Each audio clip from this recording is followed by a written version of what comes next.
தூள் எப்படி ரெடி பண்ணுறதுன்னு வாங்க பார்க்கலாம். 1 கிலோ காஞ்ச மிளகாய், 1 கிலோ தனியா, இது வந்து மிளகு 100 கிராம், அதுக்கு கடுகு 100 கிராம், சீரகம் 100 கிராம், சோம்பு 100 கிராம், வெந்தயம் வந்து 50 கிராம், மஞ்சள் வந்து 50 கிராம், கட்டி பெருங்காயம் 50 கிராம், துவரம்பருப்பு 100 கிராம், கடலைப்பருப்பு 1/4 கிலோ. கடலைப்பருப்பு மட்டும் எதுக்கு 1/4 கிலோன்னு கேட்டிங்கன்னா அது போட நல்லா மணமாக இருக்கும் மிளகாய் தூள். அடுத்து அரிசி ஒரு 100 கிராம், பூண்டு ஒரு 6 பெரிய பூண்டு, அடுத்து ஒரு பிடி கறிவேப்பிலை. இப்போ வந்து மிளகாயும் தனியாவும் வந்து நீங்கள் வெயிலில் நல்லா காய வச்சு எடுத்துக்கோங்க. இந்த மற்ற பொருளெல்லாம் எப்படி வந்து ரெடி பண்ணுறதுன்னு பார்க்கலாம் வாங்க.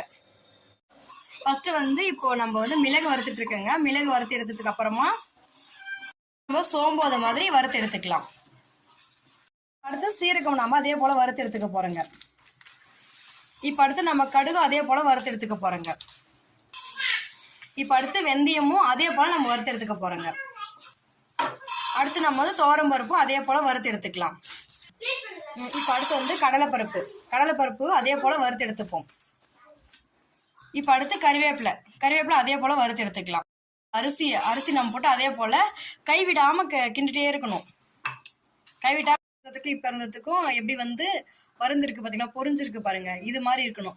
இது மாதிரி இருக்கும்போது இப்போ நீங்கள் ஸ்டவ் அவ்வளோதான் ஆஃப் பண்ணிடலாம். ஸ்டவ் ஆஃப் பண்ணிட்டு இதை எடுத்துகிட்டு போயிட்டு மொத்தமாக எல்லாம் ஒரு 20 நிமிஷம் ஆற வச்சுக்கோங்க. இப்போ நம்ம வறுத்த அரிசி அதோட மிக்ஸ் பண்ணிக்க போகிறோங்க. பாருங்க, நான் வறுத்து இது எல்லாத்தையுமே ஒன்றா சேர்த்திட்டு இருக்கிறேன். அடுத்து வந்து இதை ஒரு 20 நிமிஷம் ஆற வச்சுக்கலாம்.